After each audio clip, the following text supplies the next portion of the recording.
Friends, on June 11th, the World Cup officially kicks off in Mexico City. This is the first time in history that three countries, the US, Mexico, and Canada, are co-hosting, and it's the most lavish one yet. Lavish, not because it spends the most, but because it will break the record for the most money earned in sports history. In the 2006 Germany World Cup, FIFA earned $2 billion, and in 2010, South Africa earned $3.6 billion. In 2014, Brazil made $4.8 billion, Russia in 18 made $5.3 billion, and Qatar 4 years ago made $7.5 billion. This year, FIFA is set to rake in a full $13 billion, nearly double the last one. How did FIFA achieve such a high growth rate? As a business that only sells football, whether you look at its cash on hand, its earning power, or the lavishness of its top-level corruption, it has no rival in sports. But magically, it once had only 12 employees, and legally, it's still a nonprofit organization. So how did FIFA turn football, a muddy sport for the poor that once only existed on British docks, into the world's most profitable business today? What's even more amazing is that the profit loop of this year's most lavish World Cup is perfectly in sync with FIFA's tactics from 52 years ago. Let's go back in time to Zurich, Switzerland, in 1974. In a quiet residential alley, there's an unremarkable little villa with no sign and no security. Open the door and you'll find about a dozen people working inside. This was FIFA's headquarters back then. At that time, FIFA had been around for 70 years. It was a small private group formed in 1904 by several European countries to unify game rules. It had no money at all, surviving on the chairman's own funds and member donations. The person in charge of the books was named Kaiser. He had been the secretary for over a decade. The chairman was a British gentleman, Sir Stanley Rouse. Sir Rouse believed in an old, noble ideal. Sports is a gentleman's game. Money makes it dirty. So under him, FIFA was purely and simply poor. Later, his successor said that when they first opened FIFA's financial drawer, there was only $20 inside. But back then, they managed fewer teams, only 16, and almost all were in Europe and South America. International travel back then relied on ships and early propeller planes. The European old money felt that countries like those in Africa and Asia, just emerging from colonial rule, didn't even have professional grass for training. They'd have to pay for boat fares, spend months traveling, and most importantly, could they even afford it? The World Cup is a high-class elite sport. Even if these poor relatives wanted to join, they couldn't afford it. So for the three continents of Africa, Asia, and Oceania combined, FIFA only gave out one single ticket. But they overlooked one thing, and that is that times are changing. The 1960s saw a wave of African independence. Dozens of African nations had just gained independence. They were desperate to fly their flags on the World Cup stage and announce to the world that they were now sovereign nations. They really wanted to join FIFA, but President Ruiz gave them no chance at all, so Africa was very angry. At the 1966 World Cup in England, the entire African continent withdrew collectively. Not a single one went. This was the only time in World Cup history that an entire continent boycotted the event. Well, this event was taken to heart by one man. He began to set his sights on Ruiz's presidential throne. His name was João Havelange, and his background was quite impressive. Born in 1916 in Rio de Janeiro, Brazil, to an arms dealer's family, he was a very interesting man. In his youth, he was an athlete, a swimmer, and even competed in the Olympics as a water polo player. After retiring, he became a businessman, owning Brazil's largest long-distance bus company, and expanded his reach into law, transportation, and the chemical industry. In 1958, he became the president of the Brazilian Sports Confederation. In Brazil, this was an absolute giant with significant political power. It was also in this year that a 17-year-old black prodigy burst onto the scene, helping Brazil lift its first World Cup trophy. This young man was named Pelé. Take note, friends, from this moment on, the fates of these two men were tightly intertwined. 12 years later, Pelé led Brazil to 3 World Cup titles, becoming the legendary king of football. At the same time, Havelange made up his mind to challenge FIFA President Ruiz. He did the math. FIFA operated on a one-country, one-vote election system. The vote of England or Italy carried the exact same weight as the vote of a tiny, newly independent African nation. So those third world votes that Rouse looked down upon were, in Havelange's eyes, pure gold that could be cashed in. So he did something crazy. For the next 3 years, this Brazilian businessman, who was terrified of flying, traveled to 86 countries around the world with a suitcase. He didn't go empty handed. The suitcase was filled with cash checks from the Brazilian Sports Confederation, along with his most famous weapon. Pele. At that time, Pele had just retired. Due to failed investments and being scammed, he was buried in debt and even faced the prospect of bankruptcy and prison. That's when Havelange stepped in and helped him settle his debt issues. Rescued at his most desperate moment, Pele was incredibly moved. He began to publicly refer to Havelange as his father. To repay the favor, the king of football became the businessman's most loyal foot soldier. But who could have imagined that this father would, years later, deliver the harshest slap in the face to Pele? At that time, Africa had just gained independence and had a religious-like passion for football. During the Nigerian Civil War in 1969, both sides even declared a 48-hour ceasefire specifically to watch Pele play an exhibition match. So imagine this scene. A football official from a small African nation who's likely barely traveled abroad in his life suddenly finds himself face to face with the world's greatest and most famous player, the living legend Pelé. Pelé reaches out for a photo with him. Havelange even arranged for the Brazilian national team to fly in for an exhibition match. That kind of impact was something the old president, tucked away in Zurich, could never even dream of providing. In Africa, Havelange made 3 bold promises. First, to expand the World Cup, giving Africa and Asia direct entry spots. Second, if elected, he'd permanently kick apartheid-era South Africa out of FIFA. Third, he promised funds to help build stadiums. Each point hit home for the African delegates. June 1974, Frankfurt, Germany. On the eve of the FIFA presidential election, one final hurdle remained. Many African nations were too poor to afford airfare and hotels in Germany. At the time, FIFA rules stated delegates had to cover their own travel expenses. Havelange wasn't about to let 3 years of hard work go to waste. So he somehow secured a massive sum of money, essentially paying the way for those African delegates who couldn't attend and delivering them one by one to the ballot box in Frankfurt. After 2 rounds of voting, the dark horse won. Havelange became the first and so far only non-European president in FIFA's history. A historic turning point for world football arrived that night. Havelange's first words upon taking office quickly echoed around the globe. "I am not here to manage a sport. I'm here to sell a product, and its name is football." After his grand speech, Havelange returned to Zurich. He opened the financial drawer and was stunned to find only $20. What about his promises to Africa? Building stadiums, providing funds? Where would the money come from? Just as he was reaching a breaking point, the second Godfather in Black made his entrance. He wouldn't just help Havelange build a $13 billion money-making machine from the ruins. He would personally launch the most insane and corrupt cycle of power in modern sports history. The man who appeared with a checkbook was Horst Dassler, the son of the founder of the sports giant Adidas. History books would later hail him as the father of modern sports sponsorship. But at the time, he was running a shady, underground operation. You have to understand, this was the 1970s. The world still clung to the dogma that sports must be pure and that money was a profanity. The old guard of the Olympics even treated the word commercial like a slur. But to Dassler, those rules were nonsense. He secretly paid athletes to wear Adidas shoes on the field. While others watched the ball, he watched the hundreds of millions of eyes glued to the TV. He sensed a massive, untapped golden wall for advertising.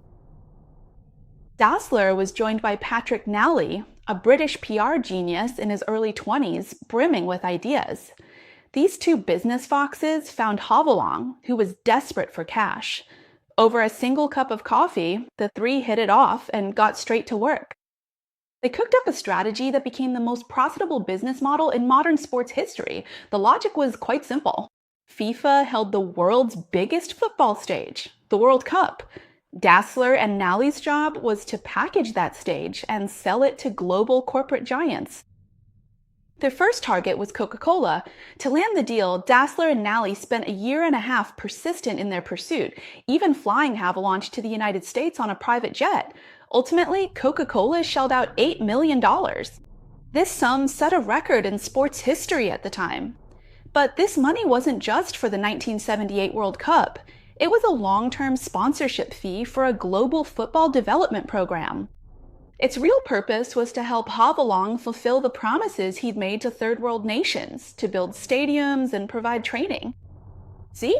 Corporate giants foot the bill, Brazilian businessmen seized the chance to grow, third world nations are grateful, and football became a commodity for the first time.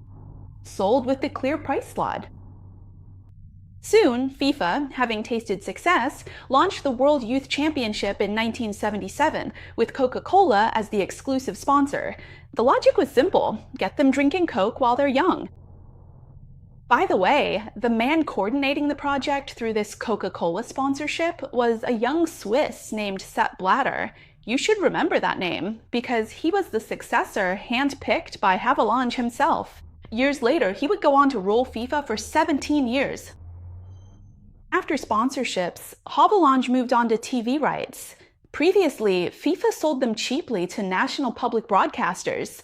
Havelange flipped the script, switching to a bidding system where the highest bidder won. Over the next decade, World Cup broadcasting rights skyrocketed from a few million to billions of dollars. Money began pouring into Zurich like a tsunami. That small corner villa with a dozen people became a heavily guarded grand headquarters. The staff grew from a handful to hundreds of experts. Then, Havelange made his most cunning and brilliant move, placing the African officials who'd helped him into power onto high-paying, low-effort committees with regular, hefty stipends.